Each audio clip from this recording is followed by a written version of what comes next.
Bonjour à tous, on se retrouve pour un petit tutoriel de Noël où je vais faire cette petite boîte où vous pouvez cacher des petites surprises. Donc ici moi j'ai mis des Raffaello et des Ferrero Rocher. Je les ai personnalisés voilà, avec une petite cartonnette reprenant le prénom de la personne à qui je vais l'offrir. Donc c'est des petites boîtes que j'avais vues sur Facebook que je trouvais très sympathiques. Et donc je me suis amusée à essayer de les refaire. J'ai passé pas mal de temps à chercher les mesures idéales et je les partage avec vous. Pour cette réalisation, nous aurons besoin de papier légèrement cartonné, 160 grammes, de couleur unie ou pas, vous faites ce que vous voulez. Moi j'ai choisi du papier noir, donc c'est avec ça qu'on va faire la petite barquette qui va contenir nos friandises. Ensuite, vraiment pour entre guillemets le tunnel, j'utilise du papier, papier de Noël de 230 grammes, donc le papier classique de scrapbooking. Donc comme on n'a pas besoin de grandes surfaces de papier, vous pouvez aller chercher dans vos chutes, c'est l'occasion de les utiliser. Et donc ici vous voyez j'avais mis un petit décor supplémentaire et j'avais des chutes de papier un peu imitation bois que j'ai utilisé pour ça par exemple. Alors je vais commencer par découper les carrés qui vont former la base de mes tunnels. Donc c'est des rectangles qui vont faire 18 cm x 8 de largeur. Donc je vais pouvoir en découper plusieurs dans ma feuille de papier A4. C'est parti avec le Massico. Pour info c'est un Massico We Are Memory. Moi je l'apprécie beaucoup parce qu'il fait également plioir et ça c'est très pratique. Donc une fois que j'ai coupé ma feuille en largeur 18 cm, je fais tous mes rectangles de 8 cm de large. Et il me reste une chute ici, mais vous allez voir, elle sera utile par la suite.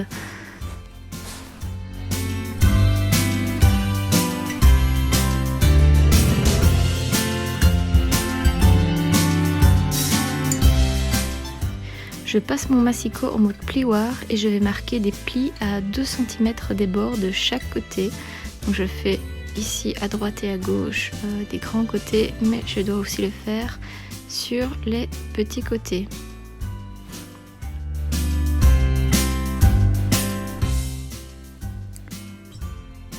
Alors je choisis le côté, un petit côté un petit peu texturé que je mets à l'extérieur, c'est juste pour faire joli. Et je marque bien mes plis.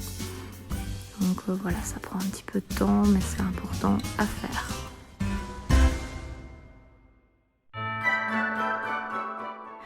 Alors maintenant je vais découper, vous voyez la petite arête ici jusqu'au coin où se rejoignent les pliures pour le montage. Alors je vais couper les arêtes voilà, dans ce sens-ci. Si je pourrais le faire dans l'autre, mais j'ai trouvé que c'était la façon de couper la plus esthétique.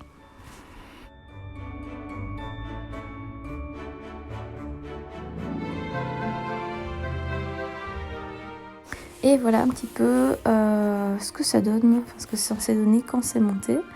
Maintenant que votre tiroir est fait, on va passer à la découpe des éléments pour la boîte. Alors j'ai pris une feuille de papier, moi les imprimer comme ça, je les utilise très peu dans mes albums, donc voilà, c'est l'occasion d'utiliser cette feuille. Je vais couper à 14 cm, en fait, qui est la longueur de ma boîte. Et ensuite, je vais faire une première pièce qui fait 10,5 cm de largeur. C'est ce qui va faire le dessus de ma boîte.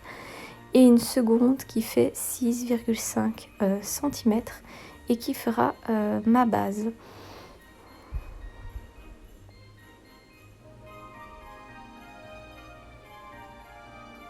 Alors, ce fameux élément de base, ce que je vais faire maintenant, c'est que je vais le plier à 1 cm de chaque côté des bords du grand côté. Et on va se retrouver avec maintenant quasi tous nos éléments. Alors, pour avoir cette petite bande décorative, il faut simplement découper des bandes de 14 cm x 2 cm d'épaisseur. Donc pour ça, moi j'ai retrouvé un papier qui se prête très bien au thème. Donc je vais d'abord couper simplement une bande de 4 cm ici dans ma feuille.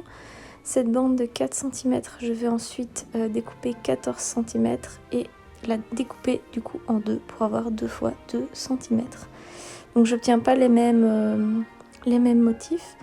Et donc j'ai refait ça une deuxième fois. Ainsi j'ai 2 fois 2 modèles de même motif. Je suis un petit peu maniaque. Alors tous nos éléments sont réunis. Le tiroir noir, la chute de papier noir, donc la base de couleur et son tunnel, et les 2 petites bandes décoratives.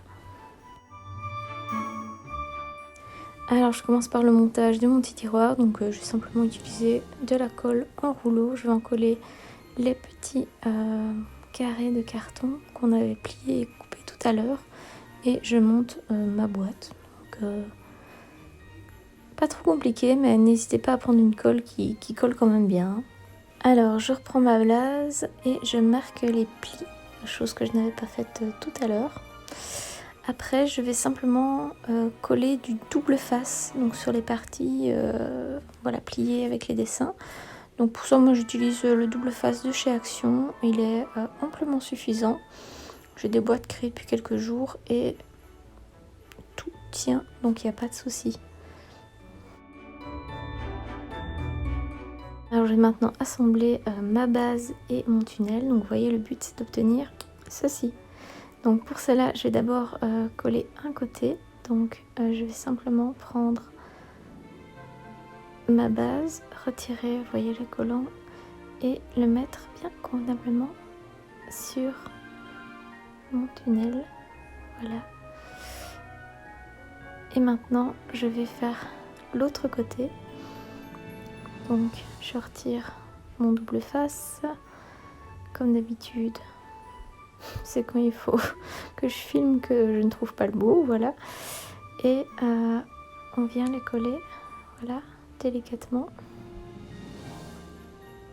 Voilà, moi je colle d'abord les bouts et puis je m'arrange pour faire le milieu.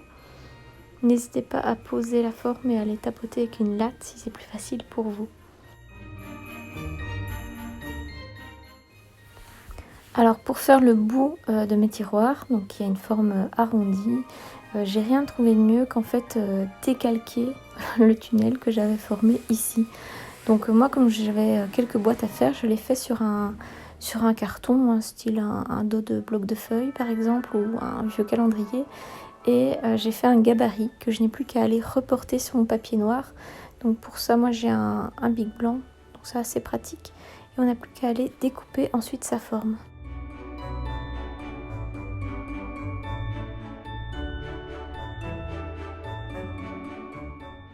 Alors normalement vous aurez encore quelques petites traces blanches après découpe, donc moi c'est le côté que je mets vers l'intérieur de la boîte pour qu'il se voit le moins possible. Voilà, c'est le moment de vérité, on va mettre le tiroir dans notre tunnel, voir si ça fonctionne bien. Et normalement j'ai fait assez de tests, les mesures sont correctes, tout fonctionne bien.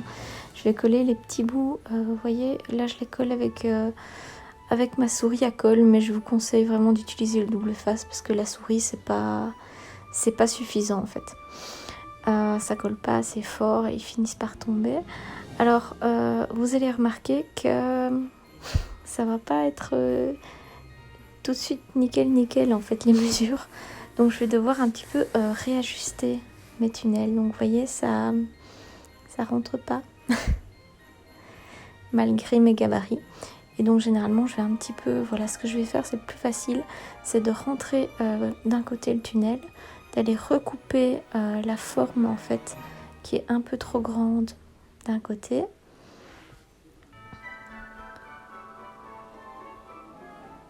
L'idée c'est que la personne puisse pousser le tunnel dans un sens comme dans l'autre, sinon ça marche pas très bien.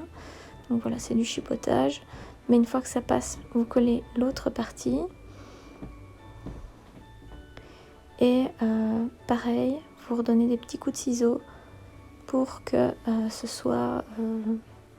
pour que ça passe en fait. Et une fois que c'est bon, c'est fini, vous êtes content.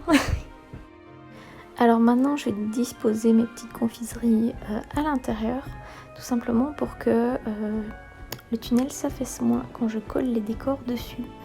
Voilà. Alors pour mes petites bandes à mettre sur les côtés, voilà, c'est reparti pour le double face. Et je vais simplement aller les coller. Et donc là c'est vraiment intéressant d'avoir mis les confiseries à l'intérieur parce que le tunnel est un peu plus solide entre guillemets.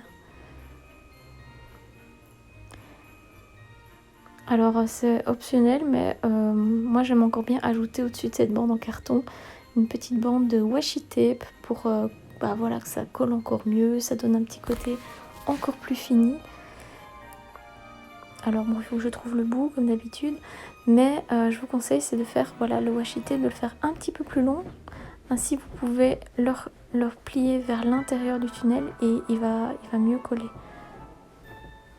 Voilà, ici je le replie bien et je fais pareil, donc je coupe et je fais de l'autre côté comme ceci. Ainsi c'est bien collé et c'est mieux fini, voilà.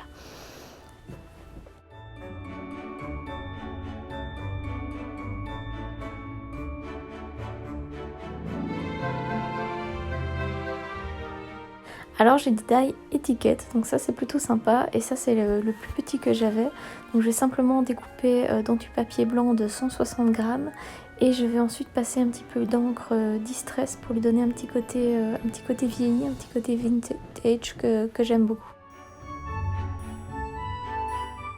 Alors j'ai ensuite un simple Big Gel noir mais qui écrit assez épais, et donc je vais pouvoir aller écrire le prénom de la personne à qui je souhaite offrir ce petit cadeau. Donc c'est Jojo, c'est ma sœur, voilà. Et je vais aller le coller donc avec, vous voyez, des petites... ça ne se voit pas, mais c'est des petites gommettes de colle transparentes, très très pratiques.